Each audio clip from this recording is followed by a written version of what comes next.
Dzień dobry. Witam się z Państwem Sławomir Kalwinek, filmowa migawka, tym razem wydanie specjalne z foyer kina Charlie w Łodzi, ponieważ mamy naszego specjalnego gościa, reżysera Andrzeja Barańskiego. To jest podcast WFO. Pan reżyser zgłosił obecność, tak jak przed momentem powiedział. Nie przez przypadek jesteśmy tutaj jako WFO, ponieważ Andrzej Barański to nie tylko reżyser filmów fabularnych, między innymi prezentowanego w tej chwili właśnie w kinie Charlie Kawalerskiego Życia na Obczyźnie, ale również wielokrotnie reżyserował filmy w ramach Wytwórni Filmów Oświatowych w Łodzi, o których to filmach sobie za chwileczkę porozmawiamy. Dzień dobry, panie Andrzeju. Dzień dobry. To jest podcast WFO. Jesteśmy tutaj, tak jak powiedziałem, dlatego, że jest niebywała okazja. Pana film po latach w kinie Charlie jest możliwy do obejrzenia. Ja sam muszę przyznać, że ten film, kiedy obejrzałem pierwszy raz, to na długo zostawił we mnie wielkie wrażenie. Z wielu powodów. Jak to się stało, że powstał właśnie ten film w takiej formule, czyli Kawalerskie Życie? No po prostu książka,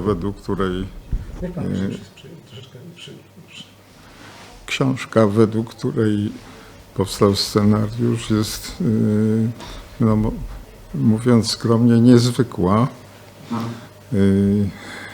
Także kiedy wcześniej dużo wiedziałem o tej książce, jej autorze, ale jak już przeczytałem i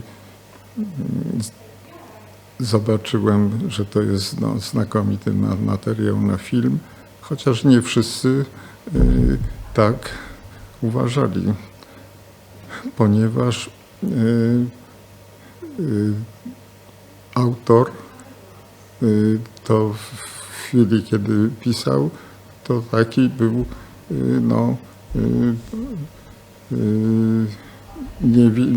niezbyt wysoko przekroczył próg takiego zupełnie człowieka, który w stopniu minimalnym opanował właśnie pisanie. I dla mnie było jakimś niesamowitym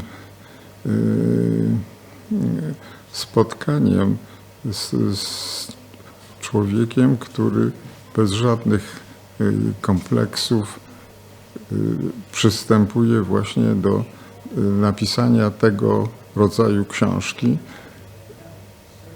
i zdany jest na wymyślanie nazw, wymyślanie terminów. No, kiedy to dotyczyło takiego życia, że tak powiem, powszechnego,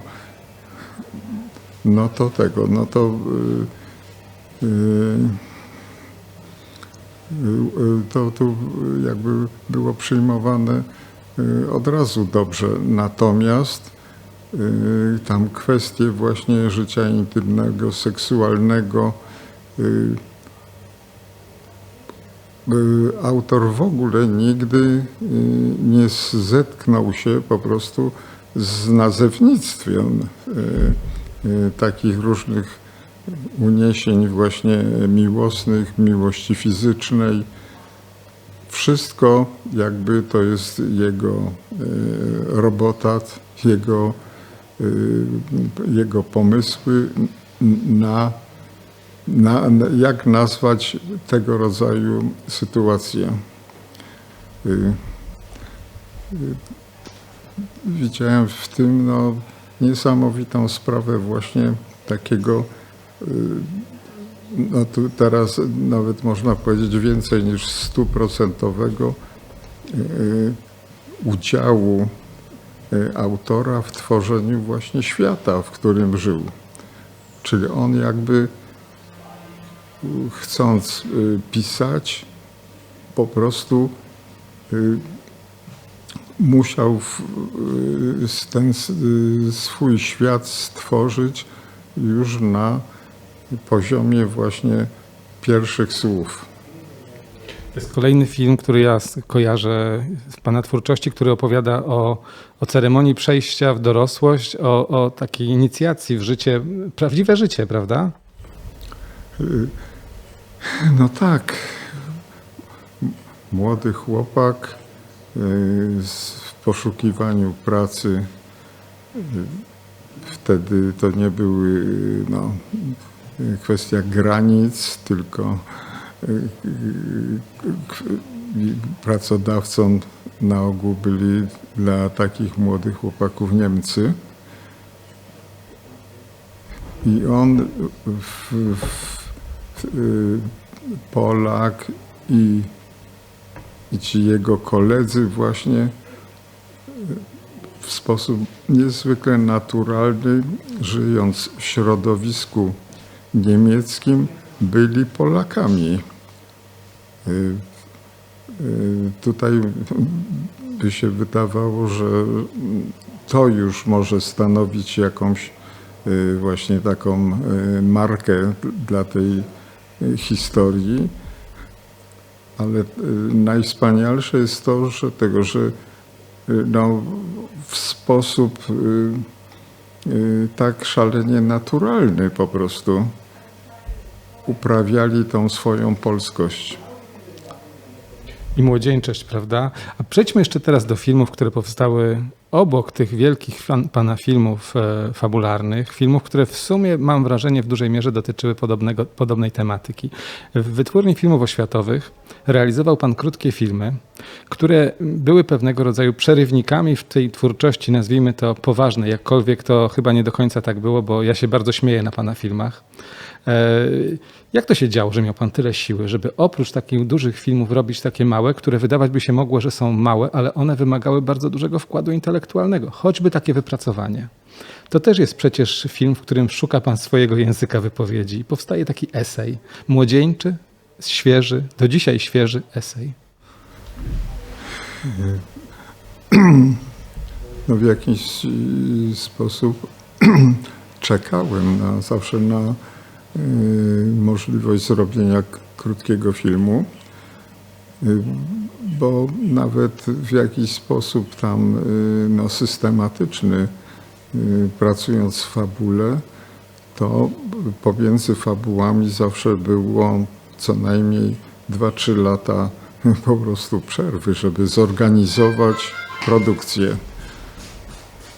I stąd się wzięła taka dosyć liczna właśnie ilość tych moich tak zwanych krótkich metraży,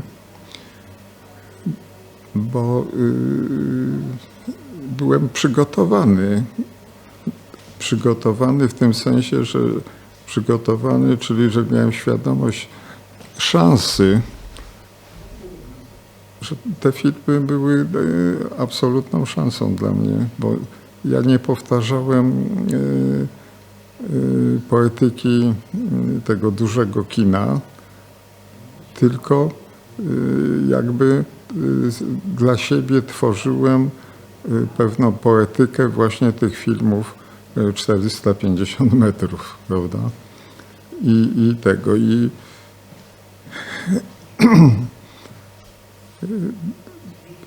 w jakiś sposób nie na siłę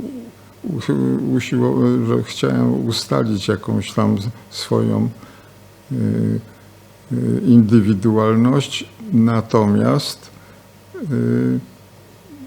każdy z tych tematów, które poruszały te filmy, okazywał się właśnie bardzo indywidualnym.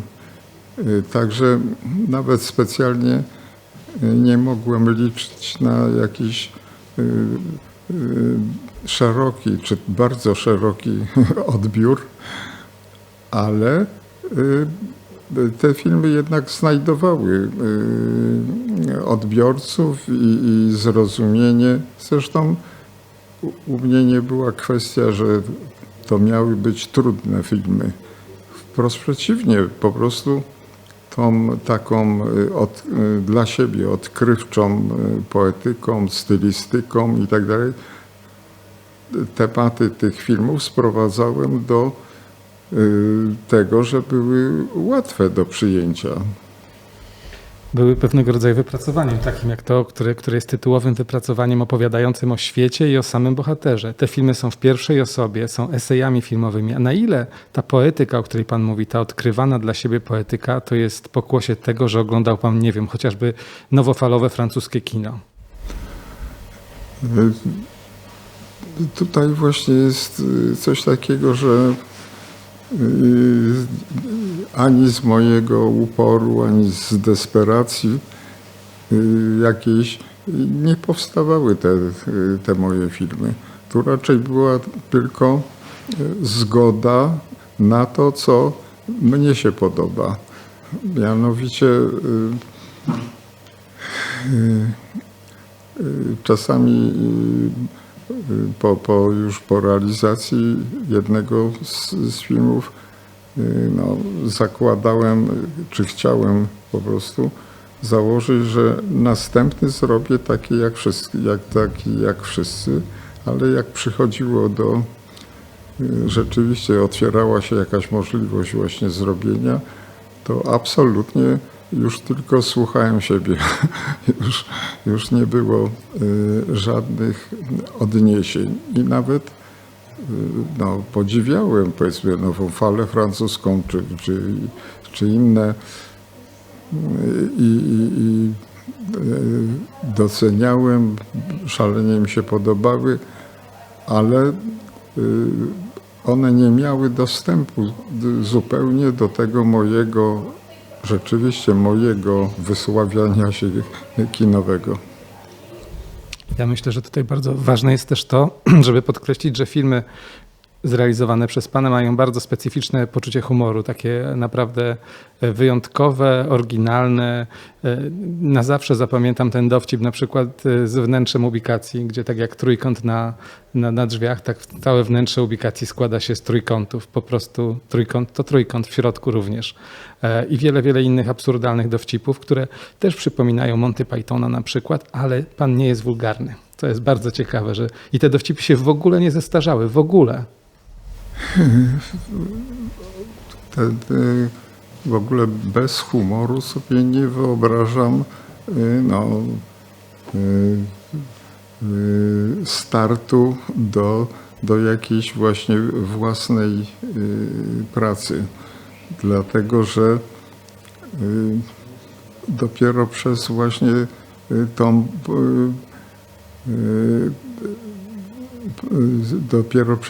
konstrukcję, bo humor to wynika w filmie z pewnej konstrukcji, prawda?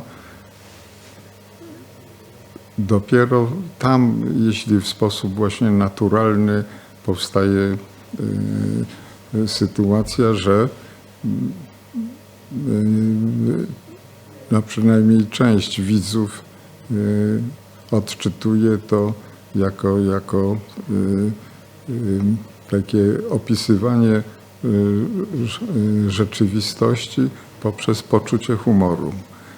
Bo za każdym razem tam jest w sposób taki dosyć zdyscyplinowany, przynajmniej przez cały film, jakiś jeden rodzaj właśnie małego jakby odejścia od takiego filmowania 1:1, gdzie w tej szczelinie po prostu zbiera się właśnie coś takiego właśnie, nie chcę powiedzieć absurd, ale raczej takie, że autor miał prawo zabrać się za ten temat, bo znalazł na niego sposób, prawda? Za chwileczkę wrócimy do naszej rozmowy, do naszego gościa, którym jest dziś pan Andrzej Barański, a teraz posłuchajcie państwo, gdzie można słuchać naszych podcastów. A naszych podcastów możecie Państwo słuchać na platformach YouTube, Spotify, Apple Podcast, Google Podcast i wszelkich innych platformach streamingowych. Jesteśmy właściwie obecni wszędzie. Zapraszamy do subskrybowania i lajkowania naszych produkcji. A my wracamy do naszego gościa. Dziś jesteśmy w kinie Charlie. Naszym gościem jest pan Andrzej Barański, który prezentuje tutaj swój film. A my jesteśmy we foyer kina, także te odgłosy, które dobiegają zewsząd, to są odgłosy z sal, które otaczają nas i słychać normalnie działające kino. Wróćmy jeszcze do rozmowy i do tego, jak w Wytwórni Filmów Oświatowych w Łodzi pan Andrzej realizował swoje filmy, które moim zdaniem przeszły do klasyki filmu, przynajmniej tego krótkometrażowego i pełne humoru, opisywały też rzeczywistość wewnętrzną autora. Jak panu mijają wakacje w mieście? No właśnie, wydaje mi się, że bardzo taki osobisty był ten pierwszy impuls, żeby coś takiego zrobić. Czyli film pod tytułem Wakacje w mieście.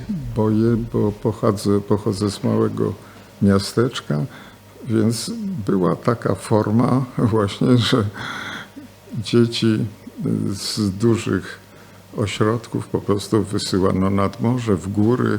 Natomiast z takiego małego miasteczka, z którego pochodziłem, to w czasie wakacji wysyłano ich do dużego miasta i tamci się zachwycali morzem, falami czy wysokimi górami, a tutaj było jednak również spotkanie właśnie z zupełnie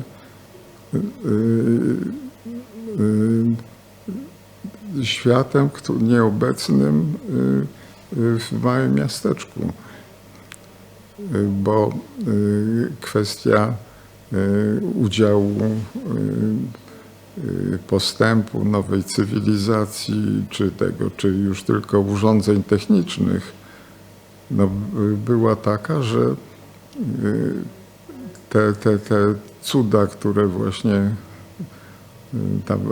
ci dzieci z tego małego miasteczka widzą w tym wielkim mieście, zachwyt olbrzymi i tak dalej. I tam jest właśnie ta parabola polegająca na tym, że od tego właśnie takiego bezkrytycznego zachwytu i tak dalej mamy dojście do punktu wyjścia. To znaczy, że najlepiej jednak jest tutaj wśród zieleni, w pięknym pejzażu i już tam, bo mimo, że nie pokazuje, w którą stronę powinien odbiór tego filmu, i pójść, ale zaufanie mam do widzów, że oni tak samo jak ci chłopcy i dziewczynki właśnie też przeszli do tego właśnie, że wszystko co naturalne jest bliższe człowiekowi i tam się powinien człowiek uchronić. Ja jeszcze wrócę do tego filmu. On jest w dużej mierze animowany, prawda? I jak to jest, że pan odszedł w latach późniejszej swojej twórczości do animacji, skoncentrował się na tym, żeby animować w filmach? Te dowcipy, które tam się pojawiały również, wszystko jest animowane, prawda? No tak, bo skąd zwracałem się tam do różnych, bo przecież duży rozdział to były filmy ikonograficzne. To w jakiś sposób jakby reaktywowałem, można powiedzieć, tą technikę realizacji, dlatego że początki Wytwórni Filmów Oświatowych, kiedy zaczynano nie tylko skromnymi środkami, ale i z skromnym takim wyobrażeniem o tych filmach, co to ma być, że właściwie to były takie klasyczne filmy przeznaczone dla szkół, prawda, podstawowych i stąd, żeby zrealizować, żeby pokazać dżunglę, to nie były czasy, że się wsiadało do samolotu i filmowało dżunglę, czy nawet w palmiarni nie robiono, tylko zdjęcie było, prawda? Zdjęcie ze starej książki czy innej po prostu dżungli i film ikonograficzny właśnie na tym polegał. W jaki sposób te urządzenia, które służyły do produkcji takich filmów, zostały odstawione tam do kąta.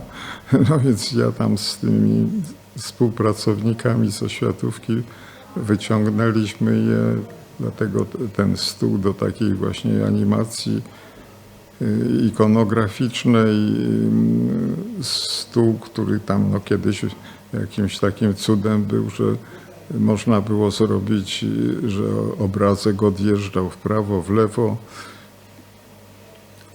Ja jakby po nowemu, już po tym, kiedy te możliwości kina były o wiele większe, sięgnąłem do tego właśnie najbardziej,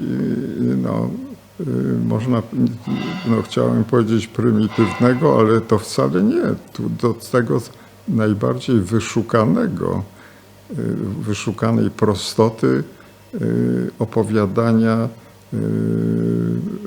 tych krótkich filmów. Także ten czas filmu ikonograficznego to bardzo, bardzo dla mnie upłynął w dużym takim zaangażowaniu twórczym. Przejdźmy do ostatniego tematu, a mianowicie do filmów o sztuce, bo też pan takie popełniał.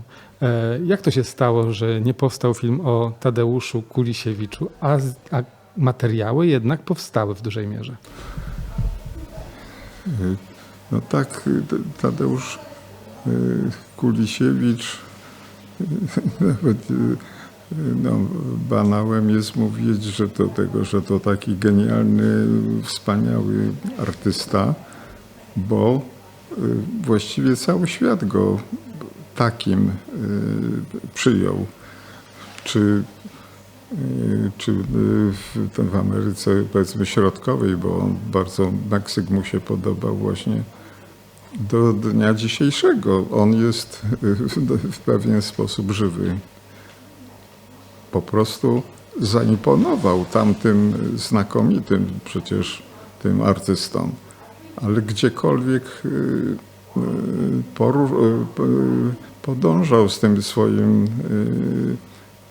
notesem do notowania właśnie takich wzruszeń rysownika. Wszędzie do dzisiaj to są arcydzieła. Czy chodziło na przykład o stworzenie czegoś tak ulotnego, jak reportaż z teatru. Myślę w tej chwili o Brechcie, prawda? Większość materiału powstała w Warszawie podczas wizyty tego teatru brechtowskiego. Część powstała w Berlinie, ale to są w ogóle, nie ma drugich takich właśnie notacji, nazwijmy teatralnych, rysowanych, jak te, które wykonał właśnie Kulisiewicz. Był artystą o nieograniczonych możliwościach, dlatego... A filmu nie ma. Co to się stało? No właśnie to był taki właśnie jakiś niedobry czas, bo tak była napięta w ogóle wtedy ta sytuacja pomiędzy artystami, którzy działali w czasach komuny, a tymi, którzy nie działali, że kiedy zwróciłem się do jednego ze znakomitych krytyków i przyjaciela Kulisiewicza z prośbą, żeby wystąpił przed kamerą, żeby powiedział, on wybuchnął niesamowicie, ponieważ on się spodziewał, że ja na tej fali krytycznej wobec takich właśnie typów jak Kulisiewicz chcę zrobić, prawda, jakiś paszkwil i tak dalej. A moje zamiary były wprost przeciwnie inne, ale wtedy w powietrzu coś takiego właśnie było, taka karykatura właściwie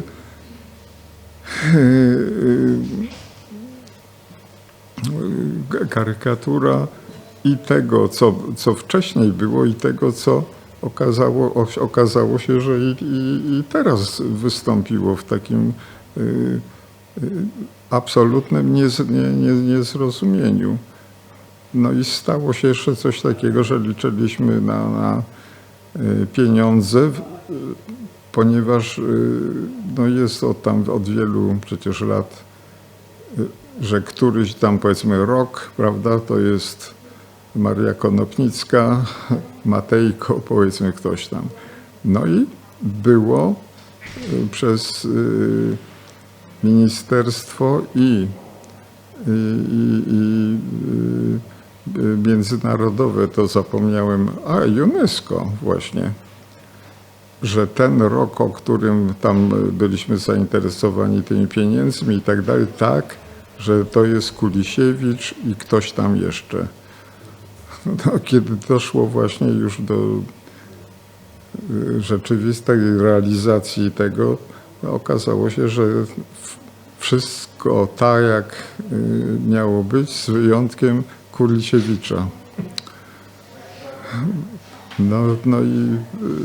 No wtedy wytwórnia też nie była bogata. Trudno było, żeby przyjęła ten film w całości po prostu na swój koszt. No i niestety tak się stało, no ale dużo materiałów zostało nakręconych i to, jak w tej chwili uświadomiłem, wszyscy zmarli. Kolekcjonerzy i właśnie ci, którzy jako krytycy,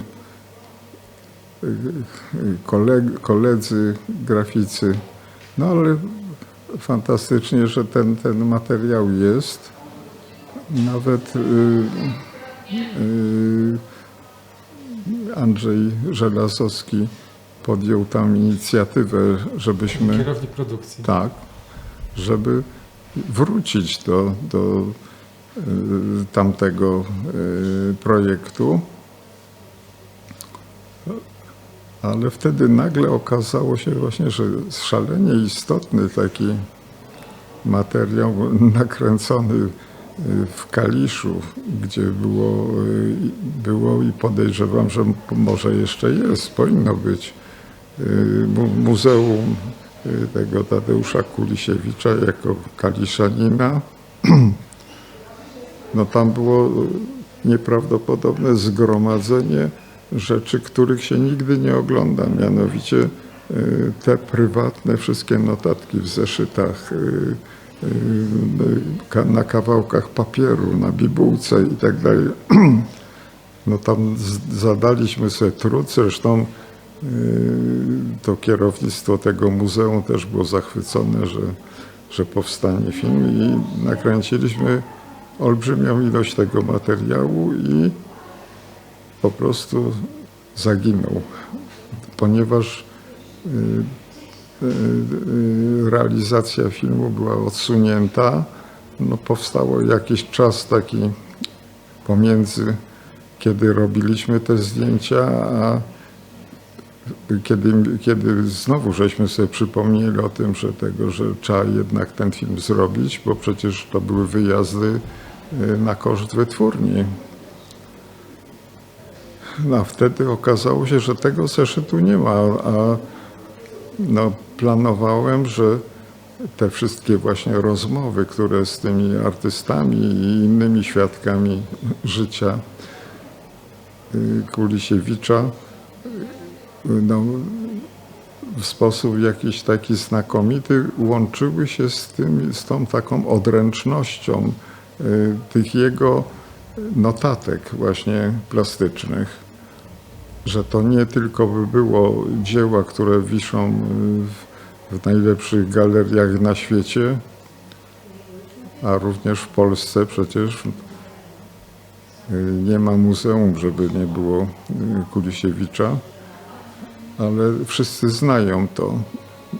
Natomiast właśnie takie nagromadzenie, bo tam paręset tych miałem znakomitych po prostu rzeczy do pokazania, no straszna byłaby strata. Znaczy musiałbym w ogóle zrobić już inaczej to. Ale póki co my żyjemy, Wytwórnia Filmów Oświatowych żyje. Mam nadzieję, że jeszcze uda się panu wrócić do tego tematu.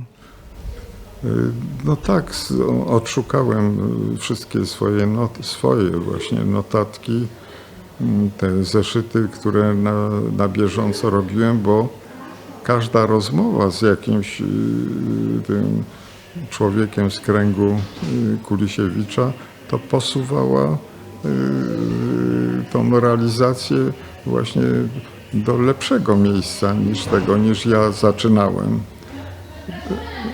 Także to wszystko, ten cały proces jakiś dochodzenia do dużego filmu i no rzeczywiście coś takiego się stało, że ten właśnie Kulisiewicz, są jakieś te filmy, ale to nie właśnie takie no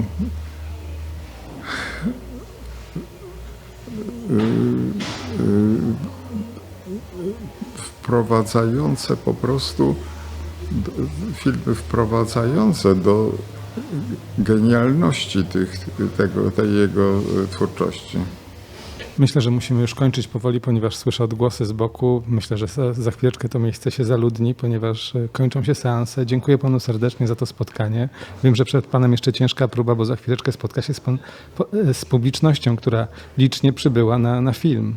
Także dziękuję serdecznie w imieniu słuchaczy filmowej Migawki oraz realizatorów z Wytwórni Filmów Oświatowych, no i całej wytwórni, bo ona ciągle żyje i czeka na pana. No nie, no właśnie dla oświatówki to nie tylko ja. Jest, już chciałem powiedzieć, tylko grupa ludzi, ale nie, pewnego rodzaju pokolenie oświatówki. Można właśnie w ten sposób powiedzieć. Dziękuję panu serdecznie. Do usłyszenia, do zobaczenia. Dziękuję. To był podcast Filmowa Migawka. Dziękuję państwu serdecznie za to spotkanie. Naszym gościem był pan Andrzej Barański. Jesteśmy w kinie Charlie, także wszystkie odgłosy i wszystkie niedogodności związane z tym miejscem to jest wynik tego, że jesteśmy w żywym kinie. Dziękuję za wysłuchanie i zobaczenie naszego podcastu. Zapraszam za tydzień. Do usłyszenia. Żegna się z państwem Sławomir Kalwinek. To był podcast Filmowa Migawka.